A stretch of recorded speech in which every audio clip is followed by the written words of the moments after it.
Hi guys, welcome back to my channel. My name's Samantha and we're going to talk about books like we do every day. Today specifically, we're going to talk about the last TBR of the year. So we're going to do my December TBR. Sadly, I'm also going to be moving in December, so all of these books, it's a very small TBR because I'm like not going to get my hopes up about reading a bunch of books like I normally do for the month. I'm just not very optimistic about my book reading this month. Or at least the month of December.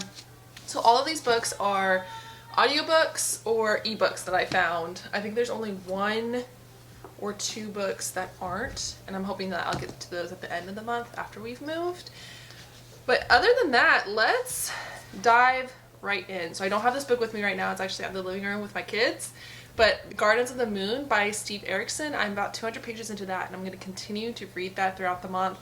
I'm absolutely loving it. It's an adult epic high fantasy, very war-centric, which is interesting. There's mages, there's soldiers, there's like this dark entity kind of like looming in the corner. There's a bloodthirsty empress, there's gods, and I'm just diving right into it. It's definitely complex, so not for like your beginner fantasy reader, that's for sure, which I think is why I'm enjoying it so much. I kind of like the complexity right now, kind of like having to keep track of all the characters. I'm just in that kind of mood. I feel like you definitely have to be in a mood to enjoy that, but yes, we're gonna finish that this month. It's also one of my mass market paperbacks that I have been enjoying lately, so that will definitely come with me on the road trip.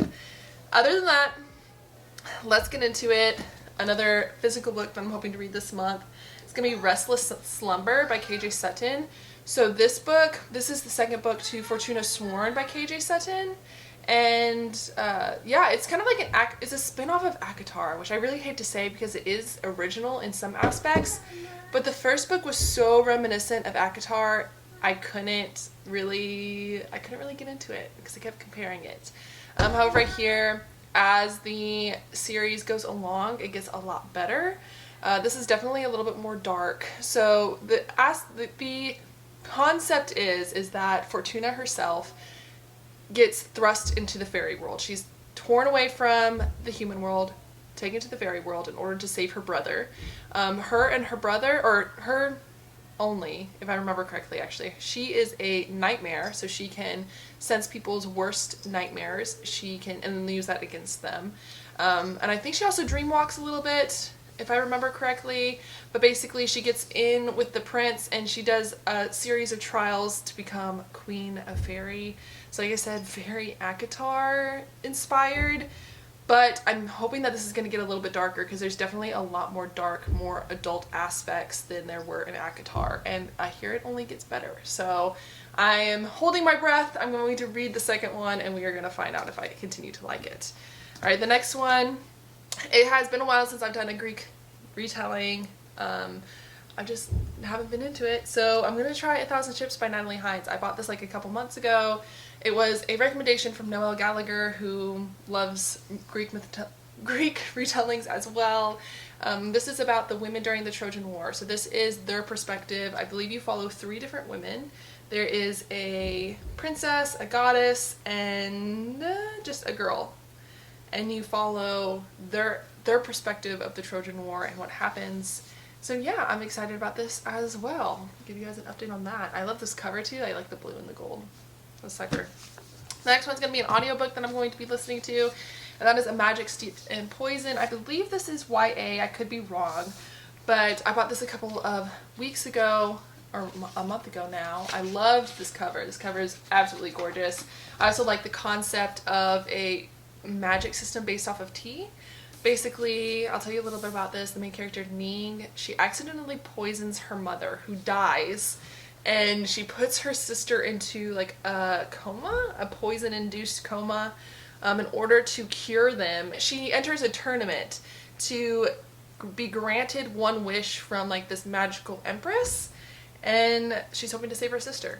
And I feel like that's very like straightforward, but I'm excited to see the tea magic fantasy aspects, and I'm excited to see like the culture that this is, like the world building. I'm excited to see the world in which this is centered.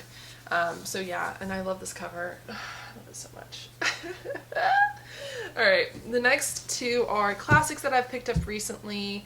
I want to read Voss by Patrick White. So this one is based in 1973, from my understanding. This is in Australia, and I have very rarely read books based in Australia, so I'm excited about that.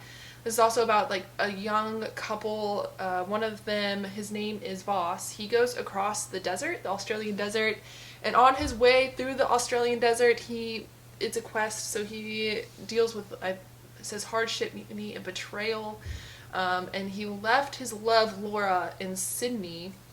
And while she is there, I think there's like this discussion of, is Voss really who she thinks he is? Like, I think there's going to be a lot of discussions about idealistic love and realistic love. I think that our dreams as well, like Voss has this great big dream of crossing this desert, and I think he's going to figure out that it's a lot harder than what we imagine.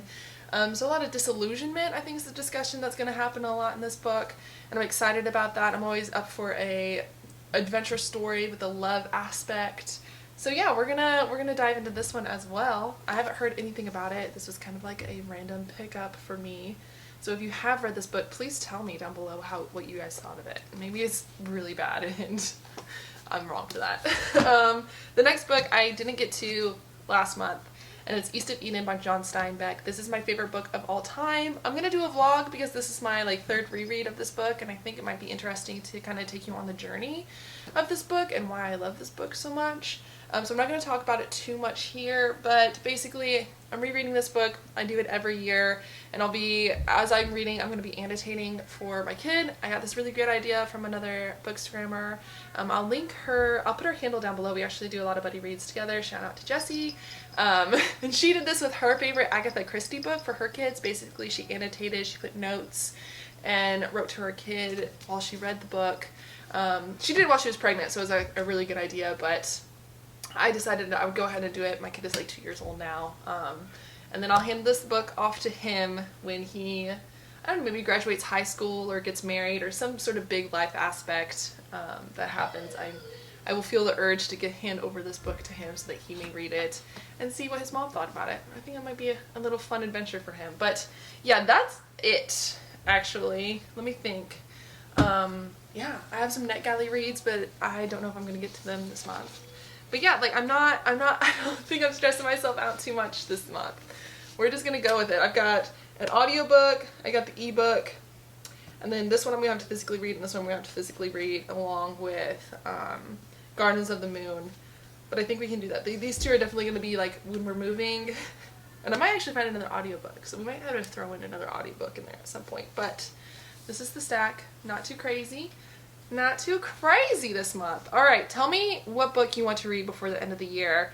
Tell me if you have a yearly reread book that you like to read around this time of the year in the comments down below. Don't forget to subscribe so you can see more content. I'm going to have my wrap up later on this week, and also a couple of vlogs. And also, since I'll be moving, you guys will be able to see me put together my office and my bookshelves. Maybe I'll do another bookshelf tour if I decide to switch up the layout a little bit. It's one of the aspects of moving I actually look forward to, is being able to clean out my shelves and rearrange books and act like a little librarian. So tell me what you guys think. And yeah, I will see you guys in the next video. Thanks for joining me. Bye.